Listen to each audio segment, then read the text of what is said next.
안녕하세요. 쌍봉이에요. 10월 13일 국내 지수입니다. 코스피는 플러스 0.96%로 상승 마감하였습니다. 코스닥 역시 플러스 1.42%로 상승 마감하였습니다. 다음은 환율입니다. 환율은 마이너스 0.45%로 1191.85원입니다. 주요 헤드라인입니다. 카카오뱅크의 약세로 경쟁업체에도 관심이 모아지고 있습니다.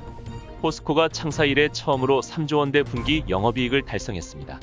에너지 가격이 상승하면서 글로벌 기업들의 이윤이 줄어들 것이라는 관측이 제기됐습니다. HMM이 최근 주가 하락과 공매도 증가로 인해 주주들에게 주주 친화적 정책을 계획 중이라 밝혔습니다. 2차전지 코팅 장비 업체 지하이텍이 청약에 17조 원이 몰렸습니다. 삼성전자가 이틀 연속 공매도 거래대금 1위에 이름을 올렸습니다. 곰표 맥주를 제조한 국내 1세대 수제맥주 기업 세븐브로이가 내년 하반기를 목표로 기업 공개 IPO를 추진합니다. 상장 후 고공행진을 하던 인터넷 전문은행 카카오뱅크의 주가가 증시 조정에 부진한 모습을 보이며 기지개를 켜는 다른 인터넷은행의 기업 가치에도 관심이 모아집니다. 상장 직후 강세의 원동력이던 정보기술 플랫폼으로서 성장주에 해당하는 높은 기업 가치가 오히려 조정장에서는 악영향을 미친 것으로 풀이됩니다. 카카오뱅크의 약세로 K뱅크는 시총 13조 원에서 6조 원대의 수준으로 내려앉았고 토스뱅크의 모회사인 비바리퍼블릭카는 시총 19조 원에 달합니다. 포스코가 글로벌 철강 수요 증가에 힘입어 창사 이래 처음으로 3조 원대 분기 영업이익을 달성했습니다. 포스코의 이 같은 깜짝 실적은 코로나19 이후 나타난 자동차, 건설 등 주요 전방 산업의 회복이 철강 수요 증대로 이어진 영향이 크고 견고한 수요 속에 주요 제품의 단가 인상이 특히 수익성 개선 효과를 가져왔습니다. 삼성증권의 연구원은 지난달 발표한 보고서에서 내년 2월 베이징 동계 올림픽 개최를 앞두고 중국 정부가 대기오염 방지를 위한 조치를 강력하게 시행할 가능성이 높다. 연말로 갈수록 철강 감산 조치는 강화될 수밖에 없다며 연말까지 포스코의 우호적 환경이 조성될 것으로 내다봤습니다.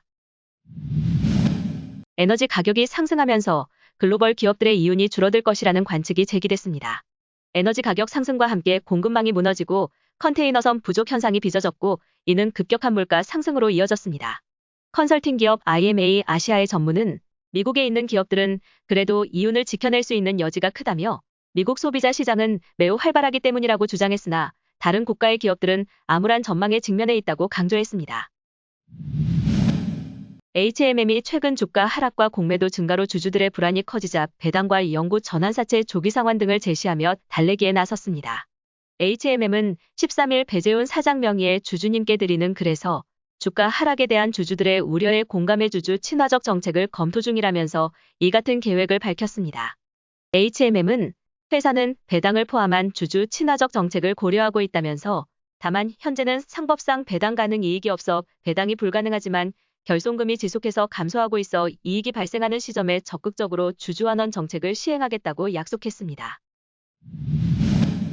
2차전지 코팅 장비 업체 지하이텍이 일반 투자자를 대상으로 한 공모 청약에 약 17조 원의 자금이 몰리며 흥행에 성공했습니다. 1990년 설립된 지하이텍은 2차전지와 수소전지를 코팅하는 슬롯 다이와 디스플레이 생산에 사용되는 슬릿 노즐 등을 제조하고 있습니다. 주요 고객사는 LG에너지솔루션과 SK이노베이션, 삼성디스플레이 등이고 지하이텍의 지난해 매출은 172억 원, 영업이익은 52억 원으로 2019년보다 각각 95.4%, 879.6% 늘었습니다. 삼성전자가 이틀 연속 공매도 거래대금 1위에 이름을 올리며 6만 전자의 수렁에서 빠져나오지 못하고 있습니다. 메모리 반도체 가격 하락과 비용 증가, 중국 전력난 등 불확실한 영업 환경 영향의 실적 전망이 어두워지자 외국인의 팔자세가 이어졌습니다. 다만 키움증권 연구원은 반도체 전방 수요에 대한 불확실성도 여전히 상존해 삼성전자 주가 기간 조정이 당분간 이어질 전망이라면서도 단기적인 주가의 기간 조정이 이어진 뒤 올 연말부터는 디램 업황 개선과 파운드리 시장 점유율 확대의 기대감이 삼성전자 주가의 상승 전환을 일으킬 것으로 본다고 전했습니다. 세븐브로이 맥주는 상장 주관사로 미래에셋증권과 키움증권을 선정하고 내년 하반기를 목표로 IPO를 추진한다고 13일 밝혔습니다. 두 증권사는 세븐브로이 맥주의 기업 가치를 4천억, 6천억 원 수준으로 책정했습니다. 김강산 세븐브로이 맥주 대표는 세븐브로이즈가 완공되면 생산 물량 확보 어려움이 해소돼 내년 성장폭은 더욱 커질 것으로 전망된다며 다양한 연구 개발을 통해 시장 경쟁력을 끌어올려 보다 다양하고 양질의 수제 맥주를 공급하기 위해 힘쓸 것이라고 말했습니다.